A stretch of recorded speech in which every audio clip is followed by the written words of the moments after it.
STEPTA is a strong supporter of the Global Blockchain Business Council. We believe deeply in its mission, and we're great supporters of the organization. GBBC has been doing a great job of making sure that they work on a lot of the issues in blockchain and in business globally. But I've been working and using them a lot right here in New York. So whenever they're here, whenever they have these kinds of events, I make sure I make it because I learned so much from the community and I learned so much from GBBC.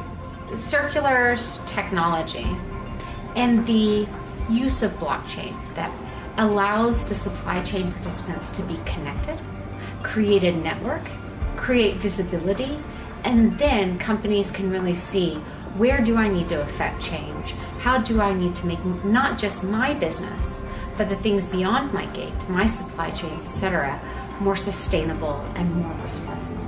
There are more than 1 billion people in this world who don't have access to any form of recognizable, verifiable digital identity. That excludes them from all form of financial services, educational services. It's a huge barrier to the digital world that we've been building up around us. And so very focused on what effective digital identity looks like, which plays straight into the strengths of blockchain and distributed ledger technology, the tokenization of our identity credentials as a means to help us traverse from digital place to place to place and work in the real world is fundamental, and then combine that with a focus on digital currency. The two obviously pair together to really drive financial inclusion, to be able to bring people into our systems, give them access to much better high quality services so that they can improve their lives and drive a much better global fair financial system. Well, our firm has a very wide-ranging and robust pro bono program, so I suspect we touch on all of the SDGs. However, we're focused on a few that I can talk about today.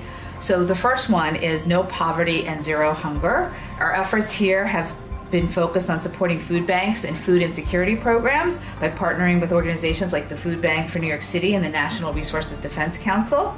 We've provided support in the form of volunteers, fundraising, and financial and pro bono assistance to support low-income people and people of color in organic and sustainable food production.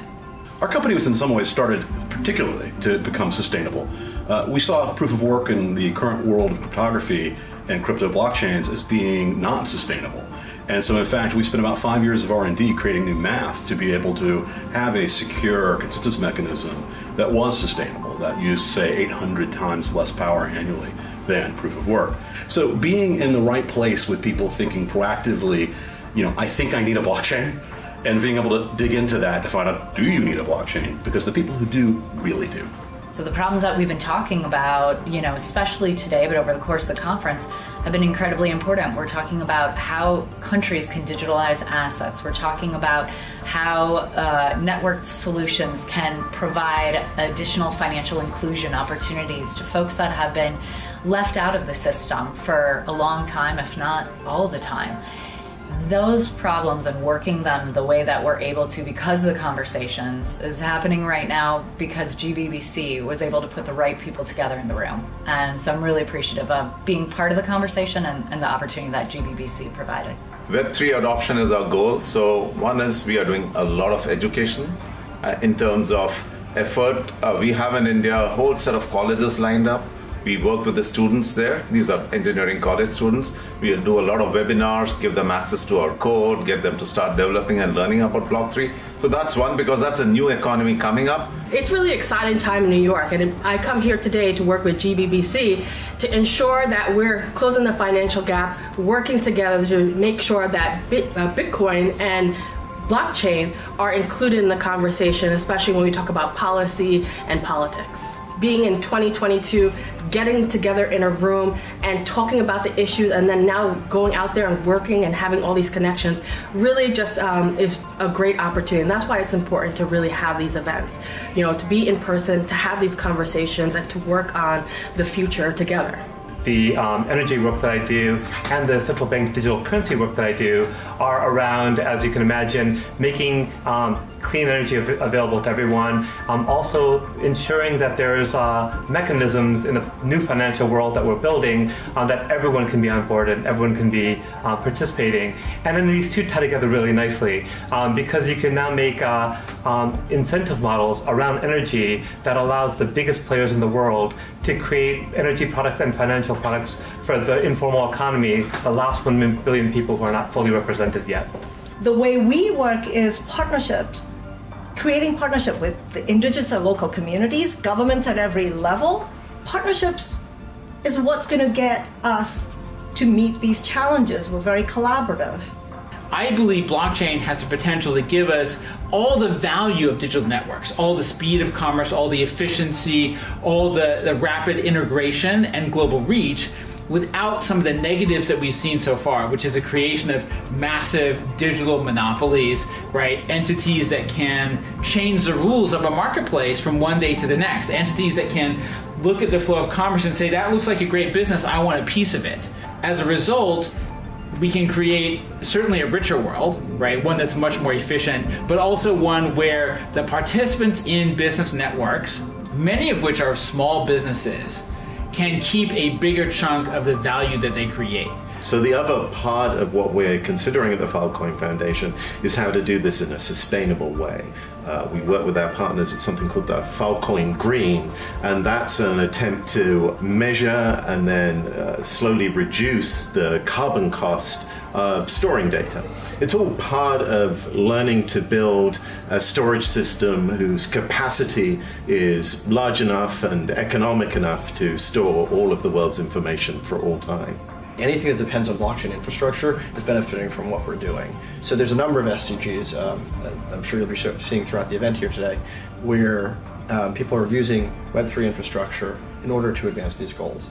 And so what we're doing by helping to promulgate standards, helping to reduce risk, helping to provide meaningful insurance that allows this infrastructure to be developed, really support a broad swath of SDGs, in addition to the perhaps more direct ones around financial inclusion and access. You're facing a situation where people come out of school and they have nowhere to go to for tertiary education.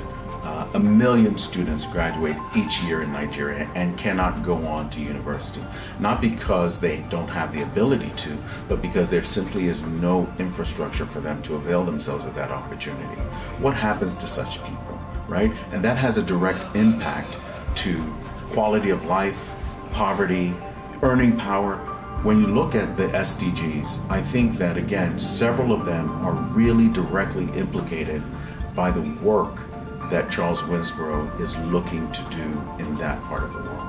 Of all the projects I'm excited about right now, I think perhaps I'm most excited about the Food for Crisis Web3 initiative, which is a joint project of GBBC and the UN World Food Program Innovation Accelerator. And our firm, Steptoe, is proud to provide pro bono legal support to that project.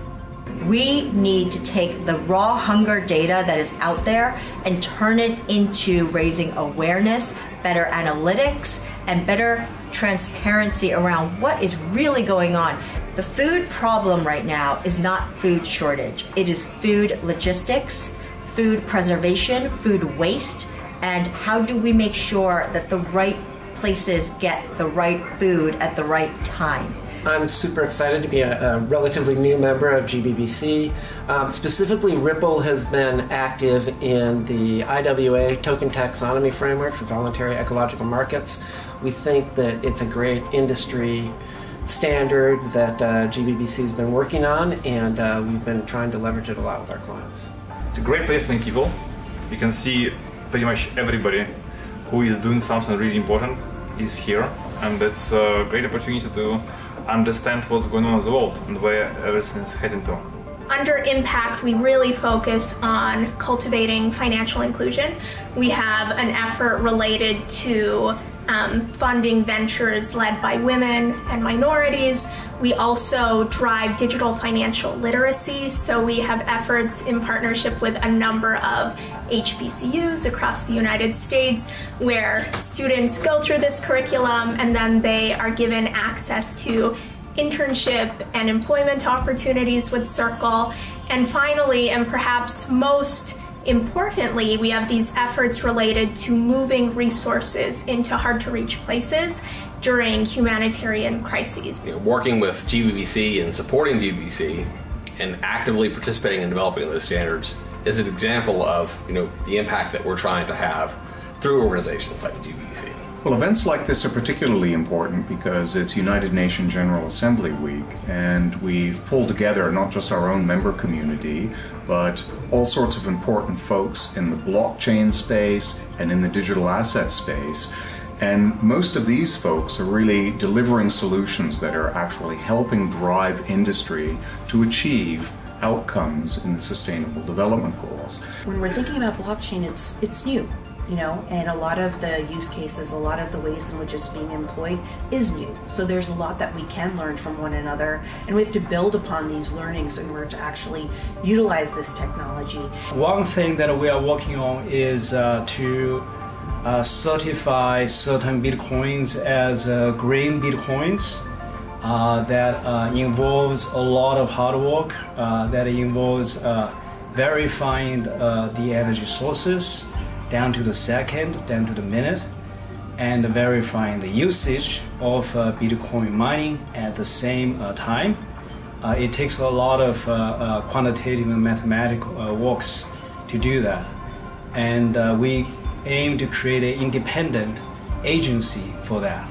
Humans want to help each other, and that most of us do actually want to collaborate, and making sure we reinforce that over and over again is something we need to do now more than ever. GBBC magic, if we could even call it that, is around the people. And I know we talk about technology all the time, but at the end of the day, it is the people in our network. It is about the help that we get from around the world, often unsolicited. We're grateful.